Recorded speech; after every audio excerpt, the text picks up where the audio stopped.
नमस्कार मित्रों, मैं हूं संजय सोनवणे। जगदीश जी कामले ने हमेशा की तरह जो कई सवाल करते हैं, सबका जवाब देना तो मुझे मुमकिन नहीं होता, मगर उन्होंने ओबीसी जन समुदाय के बारे में कुछ सवाल खड़े किए थे। तो उनकी जो आलोचना है, उनका जो कहना है, उससे मैं कुछ हद तक सहमत हूँ। क्योंकि इस देश में जो सरकार आई भाजपा की और जन संघ आरएसएस जिस ढंग से बढ़ा, उसका विचार फैला, उसके लिए ओबीसी जन समुदाय काफ़ी हद तक जिम्मेदार है। और अगर आज हम कुछ भुगत रहे हैं, अर्थव्यवस्था में हो, बेरोजगारी के लिए हो, ये कोरोना का संकट जिस ढंग से हथियाया गया, और आगे और क्या होने वाला है ये मालूम नहीं है। आज पेगासस जैसे जैसे जासूसी हो रही है, सब लोगों के ऊपर, अखबारों के ऊपर छापे पड़ रहे हैं। तो उसका जो रूट कॉज है, मूल कारण है, वो हमारे ओबीसी समुदाय की मानसिकता में है। उन्होंने भर भर के उसे वोट दिए और एक नहीं दो बार चुन के दिए। अमेरिकन जनता सयानी थी, उन्होंने ट्रम्प जैसे आदमी को चुन के तो दिया, मगर 4 साल में ही उसे वापस घर भेज दिया। हमारे देश में ऐसा हुआ नहीं, ऐसा हो नहीं पाया, क्योंकि हमारा देश बहुत धीरे से सीखता है। वो तंत्र ज्ञान हो, वो आधुनिक कोई भी बात हो, वो सीखता है, मगर वो बहुत देर के बाद उस भीड़ में शामिल होता है और स्वाभाविक है वो पीछे रह जाता है, और वो एक ढंग से वो वाहक बनता है, वो नेता नहीं बनता। ये भारतीय समाज की जो अवस्था है, ये वैदिक समाज जो है, वैदिक धर्म के लोग जो है, वो भी एक ढंग से वैसे ही करते हैं, मगर वो आगे रहते हैं, उनके पीछे ये ओबीसी समुदाय अपने आप चला जाता है और खुद के पैर पर कुल्हाड़ी मार लेता है। महाराष्ट्र में, देश में ओबीसी जिस समुदाय ने ये भाजपा सरकार को सत्ता पे बिठाया, संघ को बढ़ने दिया, शाखाओं में ये बड़ी मात्रा में संख्या में जाते रहते हैं, संस्कार वर्ग होते हैं, संस्कार वर्गों में इनके ही बच्चे जाते हैं, और उन्हीं के साथ ऐसा हुआ कि उनका जो राजनीतिक आरक्षण था वो चला गया। ना भाजपा सरकार ने जो सुप्रीम कोर्ट को आंकड़ेवारी चाहिए थी, इम्पिरिकल डाटा चाहिए था, वो दिया, ना ही महाराष्ट्र सरकार ने दिया, ना कोई उसके लिए व्यवस्था की। दूसरी बात यह है कि ये जो सर्वोच्च न्यायालय है, उसने ही अन्याय किया, क्योंकि जिस आधार पर आरक्षण था उसी आधार को उसने रखना चाहिए था, और उसने ही ये जो डाटा जिसकी देने की जिम्मेदारी थी, उससे वो लेने की बात करनी चाहिए थी, उसको आदेश देना चाहिए था। वो सर्वोच्च न्यायालय, सुप्रीम कोर्ट को पॉसिबल था, उसने वो किया नहीं। हमारे प्राध्यापक हरिनर के इसके लिए लड़ रहे हैं, जूझ रहे हैं, आलोचना के शिकार हो रहे हैं, मगर आज तक मामला सुलझा नहीं है। महाराष्ट्र सरकार ने आदेश तो दिया है कि आयोग या कोई कमीशन बनाएंगे, इम्पिरिकल डाटा ओबीसी का जमा करेंगे, मगर ये सिर्फ बात महाराष्ट्र की या महाराष्ट्र तक सीमित नहीं है, ये पूरे देश तक है। तो इसलिए जो होना चाहिए पूरे देश में वो हुआ नहीं, और ना ही कोई ओबीसी इससे आश्वस्त हुआ, ना रास्ते पे आया, ना आंदोलन किया, ना ही सर्वोच्च न्यायालय से पूछा कि आपने किस अधिकार से ये आरक्षण आपने रद्द कर दिया। तो जगदीश जी जो सवाल किया, ये स्वाभाविक है, ये मन में आना, इसमें कोई गलत नहीं है। मगर जगदीश जी, बातें है कि ओबीसी नाम की कोई आइडेंटिटी इस देश में नहीं है। महाराष्ट्र में ओबीसी कहते हैं, नॉर्थ में उसको बीसी कहते हैं, और जो शेड्यूल कास्ट और शेड्यूल ट्राइब्स है वो अलग है। ये ओबीसी नाम की आइडेंटिटी इस देश में बनी नहीं। ओबीसी आरक्षण मिला वो भी राजनीतिक कारण से, और निकाला भी गया वो भी राजनीतिक कारण से। ये हमें बात ठीक ढंग से समझनी पड़ेगी।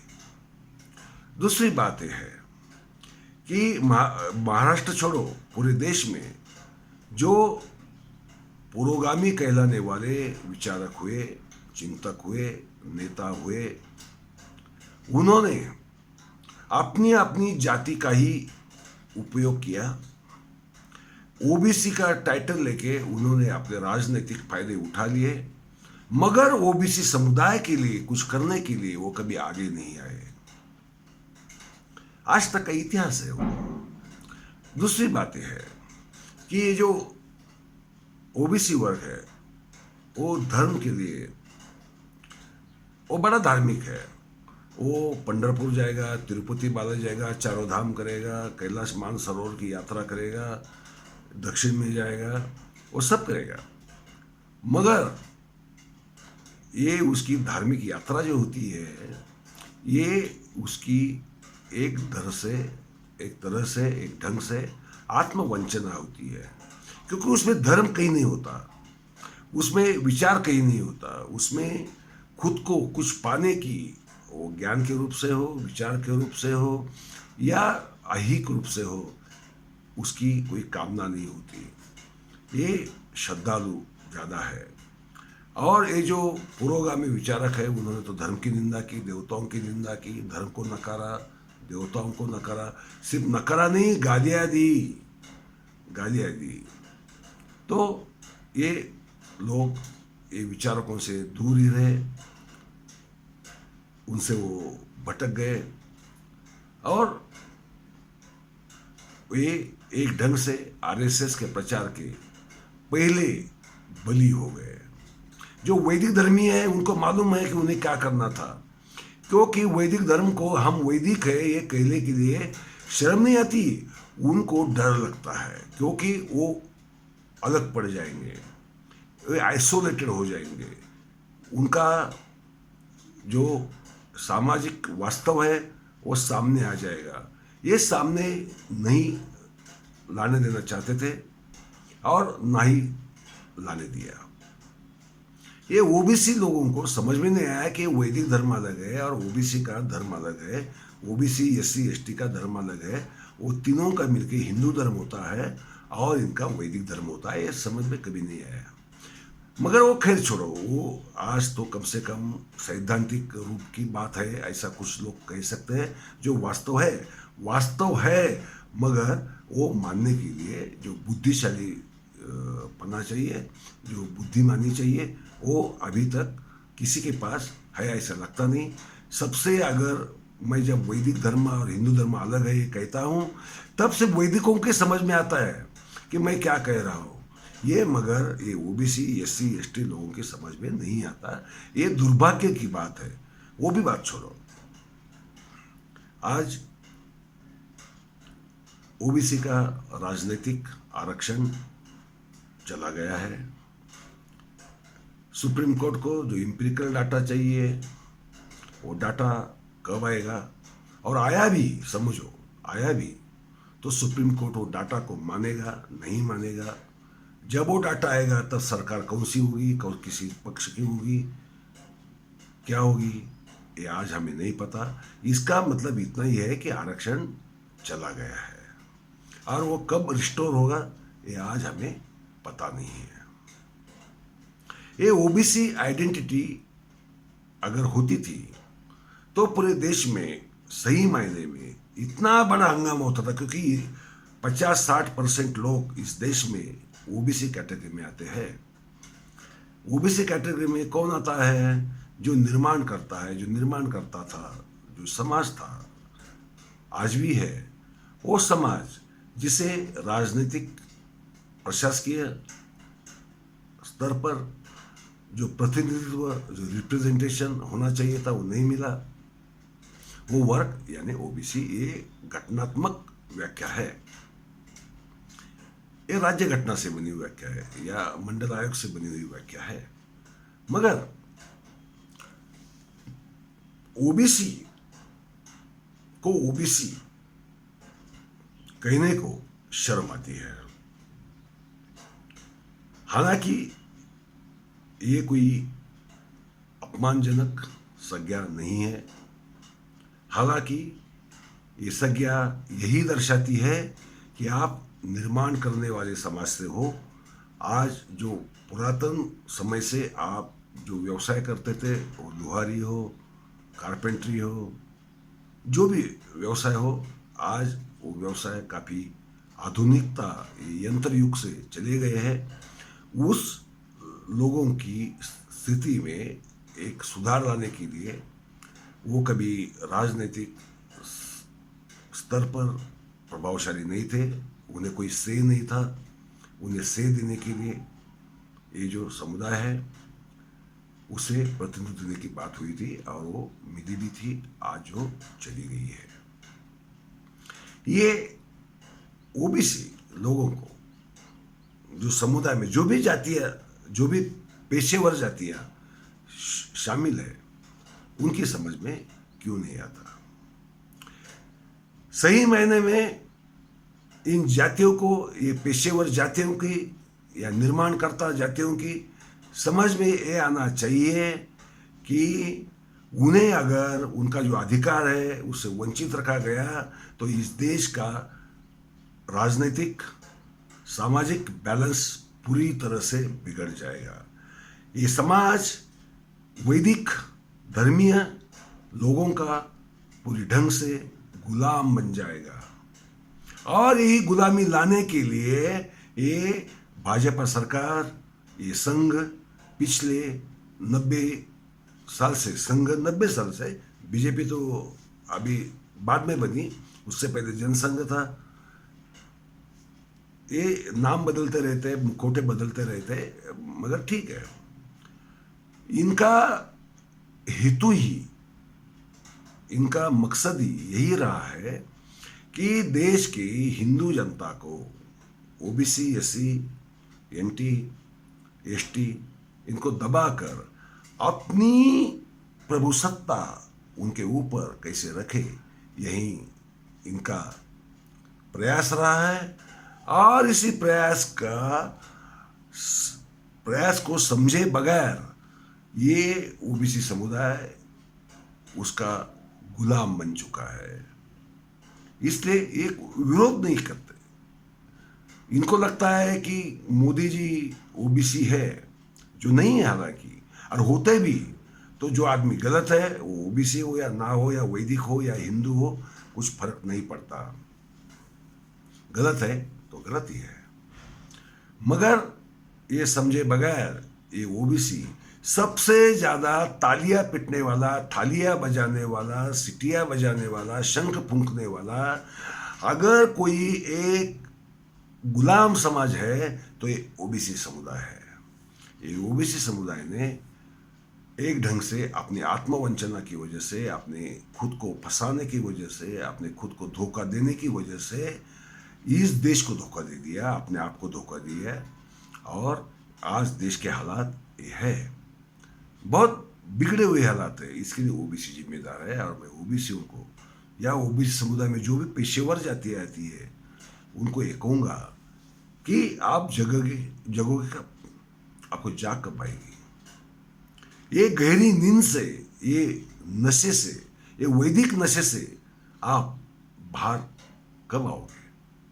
जब तक आप वैदिक नशे को दूर नहीं करते, झंझोड़ कर दूर नहीं करते, जग नहीं जाते, सावधान नहीं होते, तो आपकी ये गुलामी जो सदियों से थी वो आज भी जारी रहेगी, भविष्य में भी जारी रहेगी।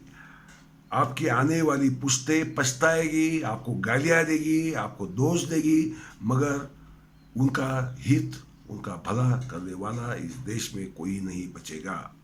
ये आपको समझना चाहिए, आपको समझता नहीं है। ये जो ओबीसी समुदाय है, ये जो निर्माणकर्ता समाज है, इस समाज ने इस देश को एक दिन इतिहास में इस देश को सोने की चिड़िया बनाया था। इन्हीं लोगों ने व्यापार किया, इन्हीं लोगों ने उद्यम किया, इन्हीं लोगों से बहुत कलाकार हुए, कुशलता से उन्होंने मूर्ति निर्माण से लेकर वस्तु निर्माण तक भारी भरकम काम किए, मगर ये अपना इतिहास भूल गए। ये आज ओबीसी समुदाय में जो पेशेवर जातियां है, हर जाति का अपना अपना संगठन है। वो खुद को ओबीसी आइडेंटिटी मानने को तैयार नहीं है। और आज वो आइडेंटिटी क्यों नहीं आती, इसके भी कुछ कारण है। एक कारण ये है कि लुहार समाज कहेगा वो ओबीसी है, माली समाज कहेगा वो ओबीसी है, धनगर समाज कहेगा वो ओबीसी है। मगर धनगर समाज की अपनी अलग संगठन होगी, माली समाज की अलग होगी, लुहार की अलग होगी, वडार की अलग होगी, सबकी अलग अलग अलग अलग होगी। मगर वो खुद को ओबीसी के तौर पर जब उनके फायदे की बात होती है तभी वो थोड़ा बोल सकता है, अदरवाइज वो अपने अपनी पेशेवर जाति का ही विचार करता है। यहाँ तक कि जो विवाह बनाने के जो मेले होते हैं अपने अपनी जाति की, और जाति के ही नहीं उपजातियों के मेले होते हैं, और एक ही जाति में होने के बावजूद उपजातियों के बीच, दो उपजातियों के बीच विवाह आज भी बहुत ओबीसी समुदाय में नहीं होता। ओबीसी का ऐसा कोई विवाह सम्मेलन कभी हुआ नहीं है और ना होगा, ऐसा मुझे लगता है। इसका भी एक कारण है, इसका सरकार जिम्मेदार है कि ओबीसी में आने वाली जो जातियां, हम अगर पिछले 30 साल का सिर्फ डाटा लेंगे तो कम से कम 125 नई जातियां जो ओबीसी में पहले नहीं थी वो शामिल की गई। और जिन जातियों को ओबीसी से निकालना जरूरी था क्योंकि वो प्रगत थी या उन्होंने आरक्षण का ज़्यादा फायदा लिया था, उनको बाहर निकालना जरूरी था, वो हुआ नहीं। इसलिए होता ऐसा है कि ओबीसी माने किसको? कल मराठा समाज ओबीसी हो जाता है तो जिसका विरोध किया ये लोग उन्हें ओबीसी मानकर अपने भाई मानेंगे? नहीं मानेंगे। समस्या ये है, हमें और हमारे सरकार को, ये बीजेपी की सरकार तो अक्ल से बहुत ही कमजोर है, मगर तो भी मैं ये कहना चाहूँगा कि आपको एक बार एक निश्चय कर लेना चाहिए कि ओबीसी कौन है, उन्हें क्या सुविधा राजनीतिक, सामाजिक, प्रशासकीय देनी है, ये तय करना पड़ेगा। एससी कौन है, एसटी कौन है, कौन सा जन समुदाय आदिवासी है, कौन सा नहीं है, इसकी एक ढंग से परिभाषा बनानी पड़ेगी। आप ब्रिटिश समय से, ब्रिटिश काल से जो चला आया 1931 की जनगणना, उसी के आधार पर आप सब करते गए। 2011 में जाति निहाय जनगणना हुई, मगर उसके आंकड़ेवारी आज हम 2021 में हैं, वो सामने नहीं आई है। देवेंद्र फडणवीस कहता है उसमें 9 करोड़ गलतियां है। हमारे मित्र हरिंदर के ने ये जो देवेंद्र फडणवीस कहते हैं उसका पर्दाफाश किया, क्योंकि उसी समय प्रधानमंत्री नरेंद्र मोदी कहते हैं कि कोई गलती नहीं है। तो गलती है तो है, नहीं है तो नहीं है, मगर आप एक बार एक अपना निर्णय कर लो। अगर आप नहीं कर सकते हो तो इस देश के लिए, इसके फ्यूचर के लिए, या ओबीसी समुदाय में आज जो भी जातियां है, जो भी है, उनका भी कोई हित नहीं है, ना होगा। जो जनसंख्या से ज़्यादा जातियां है वैसे भी उनको ओबीसी कहो या ना कहो, जिसकी जनसंख्या ज़्यादा है उसको तो पॉलिटिकल बेनिफिट मिलने ही वाला है। आप उसके लिए आरक्षण दो या ना दो, इतना ही मैं कहूँगा। धन्यवाद।